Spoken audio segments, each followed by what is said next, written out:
This is an Evergreen Media Network studio production. Broadcasting from the Evergreen Media Network studios in Vero Beach, Florida. It's Huntin with Heather. Hey y'all, welcome to Huntin with Heather. I am your host, Heather Hawk. This is season 1, episode 12. Thank you for coming to listen to another episode. And if this is your first time, welcome. This show is dedicated to all those who love to hunt, love the outdoors, and those who want to learn more. Whether you're a seasoned hunter or a green hunter, this show is going to be packed full of information. We're going to talk deer, turkey, and everything in between. And of course, you can't forget about those stories that keep us coming back for more. So grab a seat, sit back, and let's talk hunting. So my guest today, it's funny because I didn't tell her this before she came into the studio, but it's Paige Anderson. And I don't know if you remember this, but back in the day, back in the Miss B's day, okay, I was a server there. And, if you're from Vero, everyone knows Miss B's, and that was like the place to go.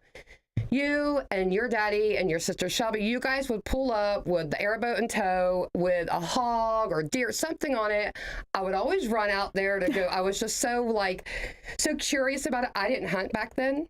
And so I was always just so curious about it. And you guys were young girls. Yeah. And I just was like, this is so... Half the time we'd go in there, we'd still have our orange vest on. Oh, yeah. Yeah. Just come in and I loved it. Yeah. So... rolling into that, I want to know a little bit. Obviously, you got into it from your family, but did you enjoy it from the beginning? And what made you passionate about it? I did. Just being able to spend time with my dad and being in the woods, and then just now passing it on. It's just, it'll never get old. That's awesome. I know. Do you have a favorite memory? There's probably a ton of memories, but there's a ton. Yeah. With your dad when you were younger? Yeah. Did you like hunting from the airboat the most, or did you like hunting from... Well, when I first started hunting with my dad, it was always from the airboat. I didn't harvest my first deer till I was probably 15, just because we always hunted, out of the airboat. Right. So, when I did harvest my first one out of a tree stand, my dad, he was sitting in a tree probably 100 yards away. That way he could still see my orange vest. And I shot, and he ran over, and it was just hugs, and it was great. I bet it was just one of those proud moments for both of you guys. It was. Yeah, because you've been doing this, watching him, and then now he gets to see you do it too. Yep. That's awesome. So with that, the youth hunt is so you were youth hunting. Yes. Okay, and you started as youth, but now that is your thing. That's my passion. That is your passion. Yeah. And let's talk a little bit about that. Okay. Real quick, if you could put on the screen, Jesse, the flyer there's a tournament coming up. There is. A golf tournament. Which is people are like golfing, hunting, but... It's honestly, it's a blast. It's just a bunch of rednecks out there swinging a golf club like a baseball bat. Yeah, right. We just have fun. Yeah. We earn money to, put these hunts on for these kids, so... That's great. So, okay, so the money that you guys raise with this... It goes to the youth hunts. Now, where are the youth hunts? How do they come about? How do you even know about them? How do I get to know about if I was a new person coming in?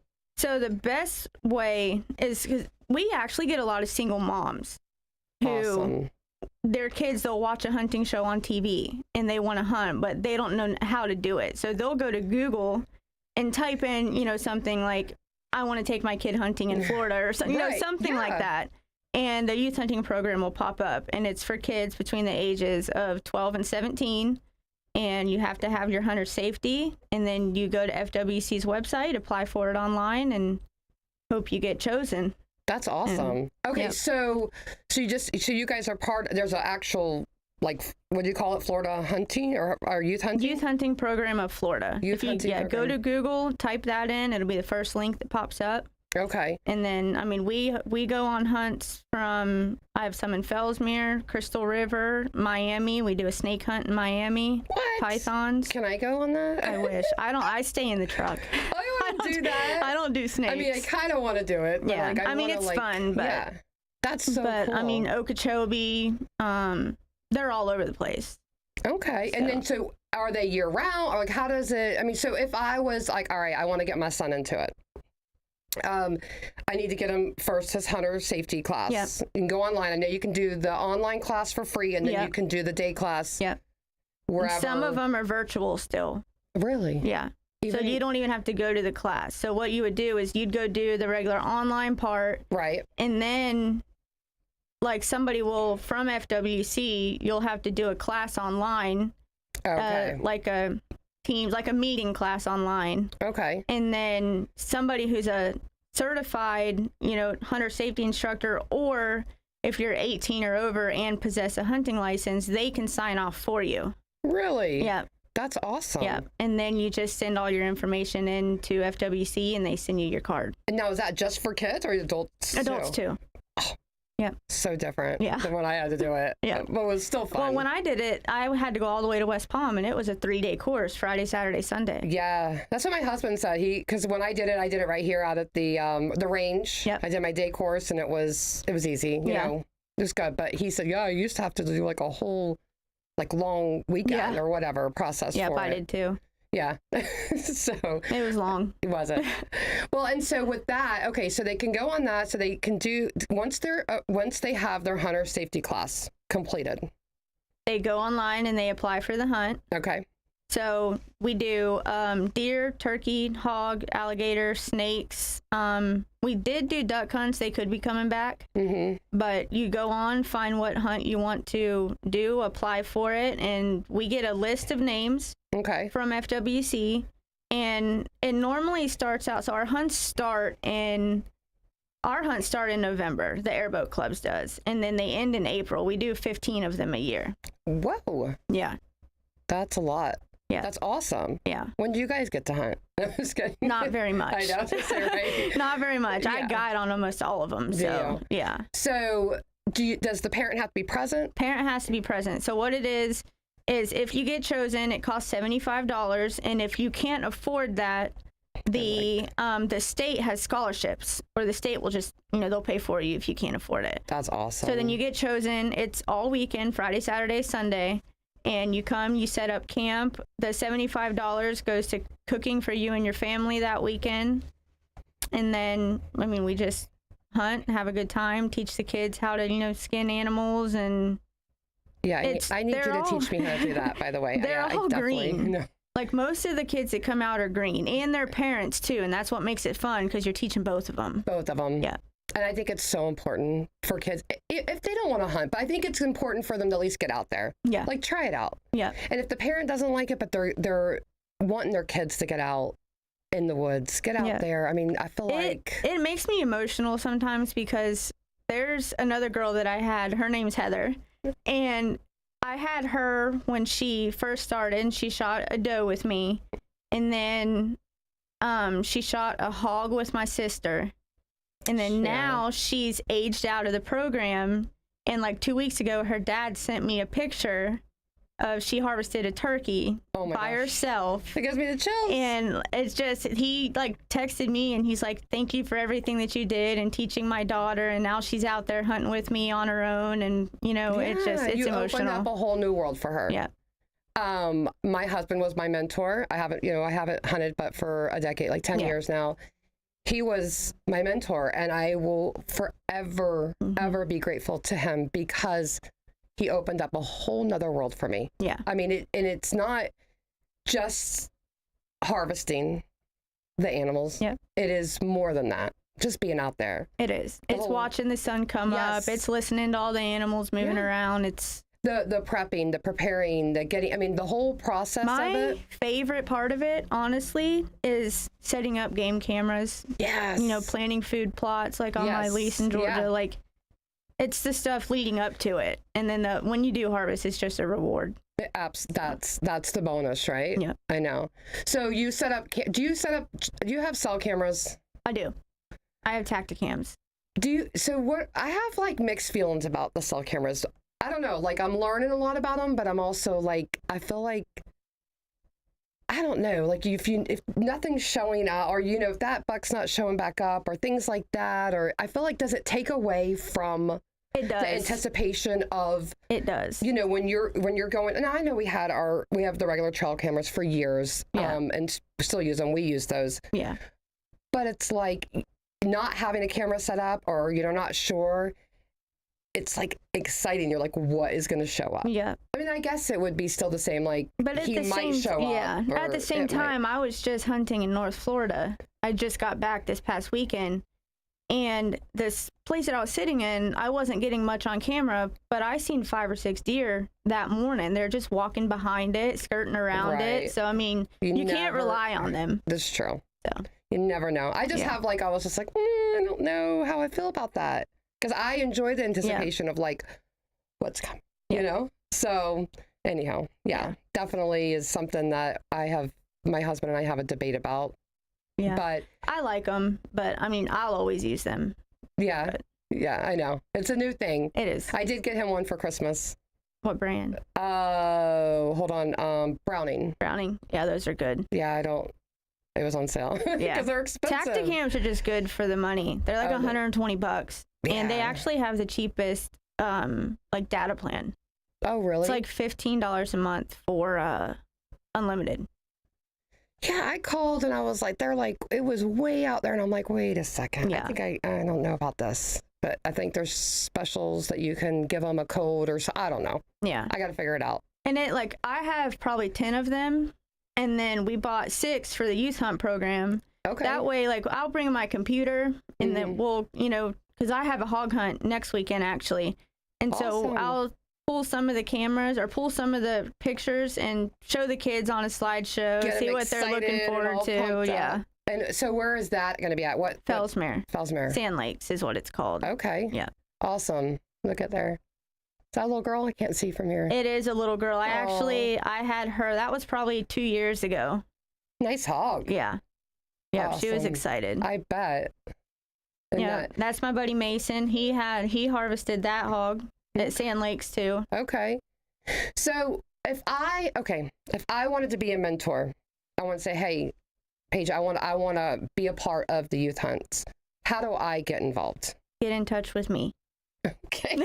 Okay. Pretty much me or my dad run the youth hunt program. Okay. For the airboat club at least, but you have to pass a background check with FWC. Okay. And all that, and then we can.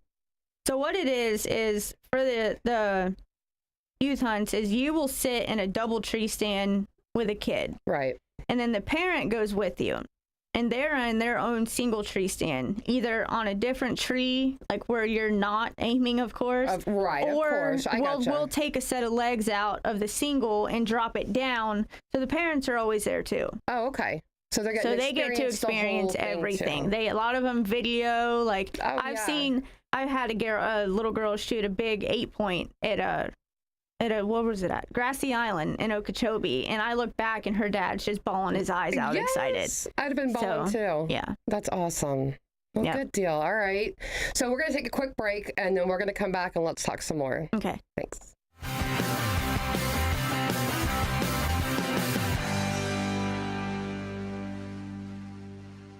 Paris Family Chiropractic understands after a long day in the woods, tracking and hunting, your back might be crying out louder than a call to the wild. Paris Family Chiropractic specializes in back, neck, and shoulder pain relief, carpal tunnel, disc injury treatment, headaches and migraines, sciatica treatment, and so much more. Get back to your prime hunting form. Visit ParisFamilyChiro.com and schedule your appointment today. Paris Family Chiropractic, Vero Beach.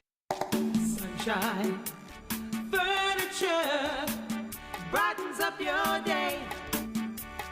At Sunshine Furniture, our 35,000 square foot showroom is filled with the largest selection of in-stock coastal furniture on the Treasure Coast. Dining and bedroom sets, occasional tables, sofas, sleeper sofas, love seats and chairs in all the latest styles and colors from Tommy Bahama, Lexington, Hooker, Riverside, Universal, Four Seasons, Braxton Color, and Capri. We're the outdoor furniture experts and have hundreds of styles of any patio furniture you need, including a gallery of Berlin Gardens and Pollywood. We're having a big January January clearance sale, including all pictures, lamps, and accessories half price. Sunshine Furniture, $12.95 US 1 in Vero Beach next to Planet Fitness. Family owned and operated since 1991. Don't forget to visit our outlet and sales store directly across the street and visit our website at sunshinefurniturecasual.com.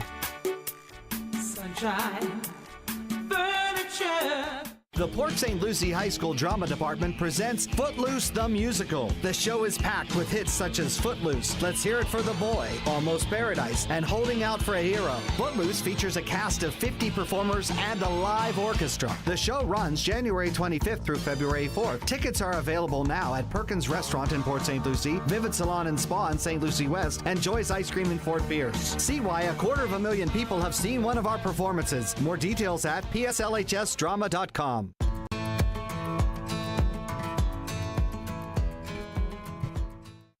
Welcome back. I'm sitting here with Paige Anderson, and we have been talking youth hunting. And so, Paige, all right, so there's that tournament that's coming up, and what date is that? Oh, shoot, April. April. Is this, I know. The first weekend in April. Right? Okay. Yeah.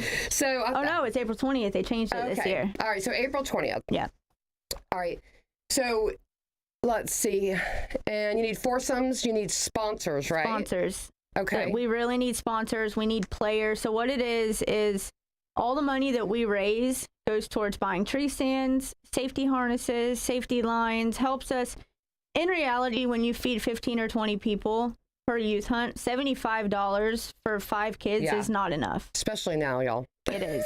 Especially when you got some grown boys in there that can eat like 3 plates of spaghetti. Right. So it goes towards all that. It goes towards...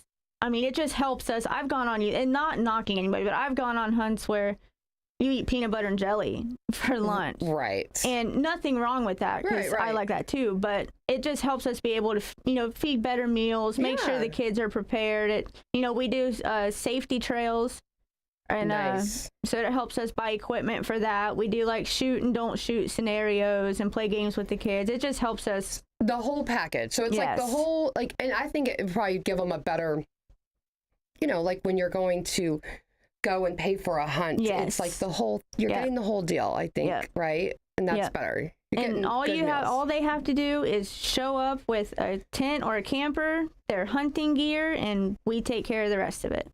That's awesome. So their gun or whatever. Do you guys use bows, or is it just guns? No, just guns, because the program's geared towards newer.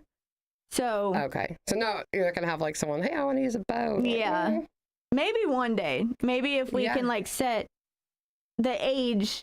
You have to go on 1 or 2 youth hunts and then get used to it, and maybe do like a bow hunt for 16 and 17-year-olds. Right. Now, what is the age? 12 to 17. 12 to 17. 12 to 17. Okay. And you're allowed 1 deer, buck and doe, a hog, a turkey, alligator. That's 14 years old. You got to be 14. Okay. For alligators. And then. Man, what a great program, y'all. Like, I mean, seriously. Like, why would you not want to get your kid involved in that? I haven't even harvested an alligator yet. Like, that is so awesome. It's very rewarding. I know. Like, seeing them get excited, it just, I don't know, it just warms my heart. I love it. I've taken several kids for the youth turkey. It is by far one of I get just as excited as they are. Just the feeling of, because you know the feeling yourself because you've done it. But to see that kid. I have actually had kids, like a buck will walk out and I'll be like having them get ready, get your gun up, don't put your finger on the trigger yet, wait till it gets closer. And I'll be shaking. Yeah. And they're like, can you calm down, please? You're shaking too much. You're shaking more than I am. I love it. That's awesome, though. That's what it's about. So you just get just excited because that's the best feeling. Yep. That right there at that moment. It is. And then you get to see them experience it too. And then, so after that, we'll, come back to camp. We have like the harness.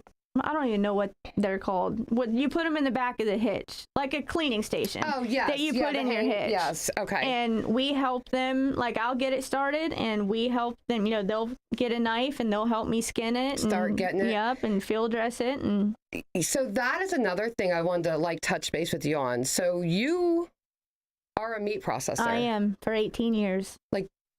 Wow. Yeah. Like, I'm not saying that, like, but you don't normally see a lot of you and your sister, Yep, right? Shelby. Yep, we both work.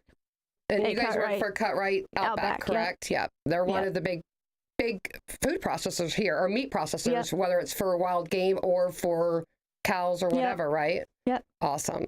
So, okay, so I don't know how to process my own animals. I have helped my husband. He is such a gracious man, and I've been very fortunate. He does it for me, but I do help him. My Yeah. whole leg, I can hang it. I can do all that. Yeah. But let me just ask you, for someone who is new out there, let's say I've just shot a deer or a hog, Mhm. okay? What is my next step? Holy moly, I just shot this. What do I do now? So your next step, first thing, so you don't get in trouble, is to make sure that you log it That's true. online. Okay, yeah. Make Good sure. point. Always want to make sure you do that. Good point. And then within 30 minutes, I would say, depending on how hot it is too. You're in Florida, This is true, yes. so you want to field dress it right away. Yeah. Field dress it right away. If you have to, stuff some ice in the cavity until you can get it in a cooler. But a lot of people, when they come out, they'll either, like a lot of people, they'll hunt 3 lakes or these management areas, Right. and they'll camp. So they'll hang their deer, get it skinned. A lot of them bone it out or just quarter it. Quarter it up. And then That's what we usually do. And then they bring it straight to us. Yep. Or like me, I hunt public land. I hunt the marsh here. Yep. So we do too. we'll field dress it and then bring it straight to my work, throw a tag on it and hang it, and Okay. then we'll skin it for people and then process it however which way they want it. Yep.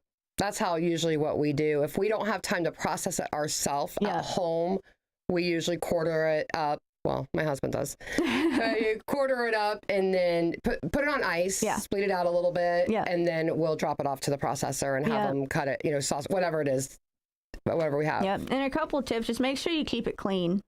That's the biggest thing. Right. Make sure you keep it clean. If you put it on in a cooler, make sure that you pull the plug, because you don't want it sitting in water. Yeah. So you don't want it sitting in water. You want to put a layer of ice, lay the meat on top of it, and just let the blood drain Yeah. out of it. And that's what we usually do. We have it kind of at an angle, just a little, where Yep. it's just flowing out, Yep. but it's still Because that'll spoil the meat quick. Yeah. If you leave it Just sitting in sitting ice in or the- sitting in water. sitting in the water. Yeah. Yeah, for sure. Yeah. That's, definitely. So I've got to learn. So maybe you can teach me sometime.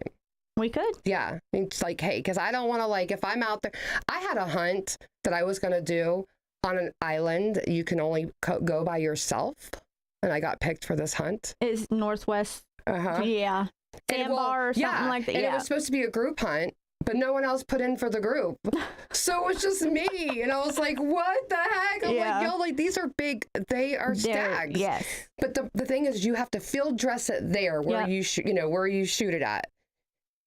And I'm like, oh, and my husband's like, you can do it. And I'm like, oh, I don't feel comfortable with it, Yeah. So because I've never, anyhow. So like the very first thing you want to do is, like, if you skin it there, you want to Right. get it skinned. Find a way to hang it. Even if you have to cut, the back legs where the Right, tendon right. is, Yep. hang it up in a tree by rope. Right. First thing you want to do is start up around the legs, get it skinned all the way down. And then the very first thing I do is cut the side meat off. Okay.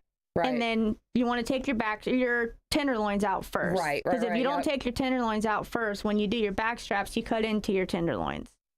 Gotcha. So I take the tenderloins out first, and then I cut down the back straps on both sides, and then take your shoulders off. Mm-hmm. After your shoulders, you take your back straps out. After your back straps are out, you do around the hams. Right. A okay. lot of people, they'll cut the ham off at the joint. I take, one big chunk of meat off Gotcha.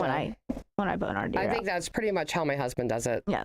Kind of quarters it out, but Yeah. he doesn't even pull the guts out.